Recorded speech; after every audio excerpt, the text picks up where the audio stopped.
Welcome to The Explainer. Today, we are diving into a battle that's being fought all around us, all the time. It's an invisible battle for our most precious and definitely our most limited resource, our attention. So, let's start with this really powerful idea from the philosopher William James. What he's saying here is that we literally create our own reality through the simple act of choosing what to focus on. A beautiful idea, right? But it's an idea that has never been under more pressure than it is today. Because that big philosophical ideal runs smack into this very modern, and I think we can all agree, very familiar feeling. You know the one? It's that constant, low-grade hum of digital demands, that twitchy little impulse to check your screen for no real reason at all. It's quietly shaping the entire ecosystem of your mind. Okay, let's really get into this. Here's our roadmap. We're going to start with that personal feeling of being distracted. Then we'll zoom way out to look at the massive economic systems that are actually engineering it. From there, we'll dive into the battle happening inside our own minds, see how that scales up to a global conflict, and then finally we'll bring it all back home to what you can actually do about it.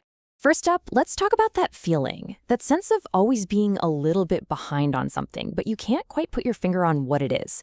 It's like the atmospheric pressure of living in the digital age, and yeah, it actually has a name. And look, this is not a personal failure. It's a very real state called cognitive overload.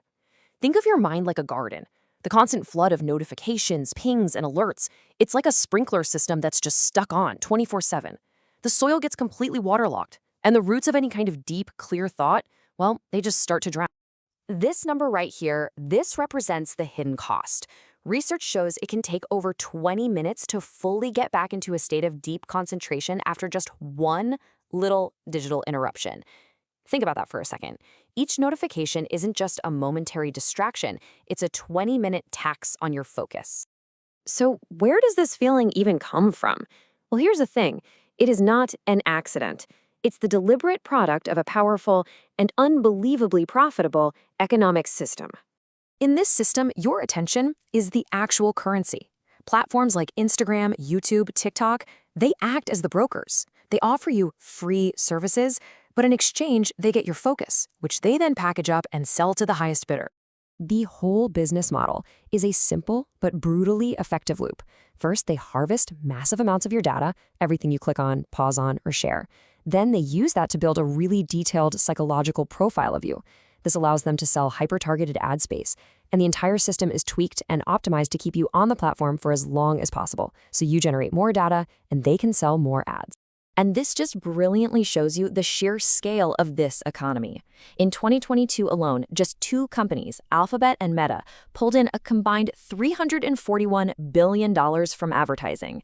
I mean, to put that in perspective, together they capture more than half of all global digital ad dollars. It's staggering. This whole engine is powered by what you could call an architecture of distraction. It uses tricks from behavioral psychology, like the variable reward schedule of a casino slot machine, to get you hooked on checking your feed. It designs out natural stopping points with things like infinite scroll and autoplay. And crucially, it systematically favors emotionally charged, polarizing content, because outrage drives way more engagement than thoughtful nuance does. And this brings us to a really critical distinction we need to make. Persuasion offers arguments openly. It respects your ability to think for yourself. Manipulation, on the other hand, is totally different. It works behind the scenes, using your brain's own cognitive biases and emotional triggers to bypass your critical thinking altogether.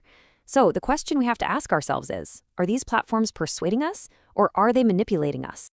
Okay, now let's zoom right into that internal battlefield.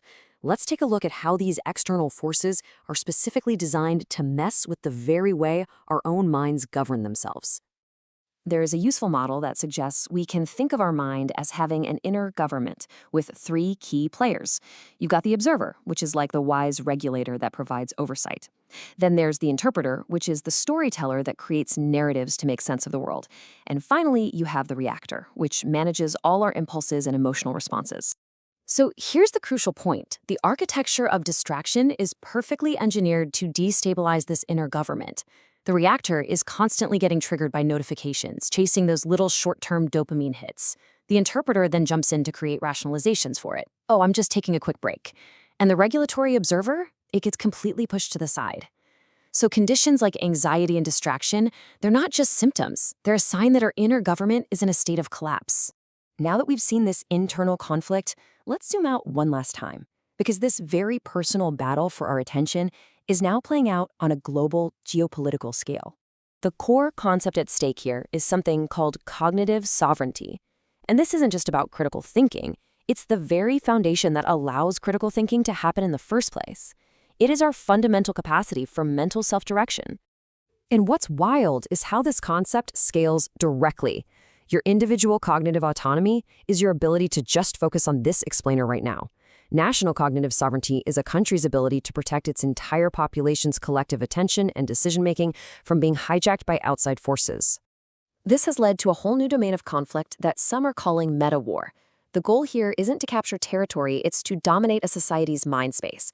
It's about combining disinformation, cyber attacks, and psychological operations to degrade social trust and basically undermine a nation's resilience from the inside out. Okay, understanding this entire battlefield, from the notifications on our phones all the way up to the geopolitical stage, is what allows us to zoom back in and develop a real strategy for taking back our own cognitive territory. The philosophy of digital minimalism gives us a really powerful framework for this. And it's not about abandoning technology. It's about using it intentionally on your own terms. We're talking about practical steps, like taking a 30-day digital declutter just to reset your brain's reward pathways, and literally reconfiguring your phone so it becomes a tool that serves you instead of a slot machine that preys on you. This is all about consciously choosing high-value digital activities. Things that build skills, foster deep connections, or engage your critical thought over their low-value counterparts that are just designed to capture your time with shallow, repetitive dopamine hits. Ultimately, though, this isn't just about building better personal habits. It's about a much larger societal conversation around a new concept: attention integrity. This is the emerging idea that we have a fundamental right to have autonomy over our own minds, to be free from constant manipulative intrusion by technology. And that leaves us with one final and pretty provocative thought. Our moment-to-moment experience is what we pay attention to.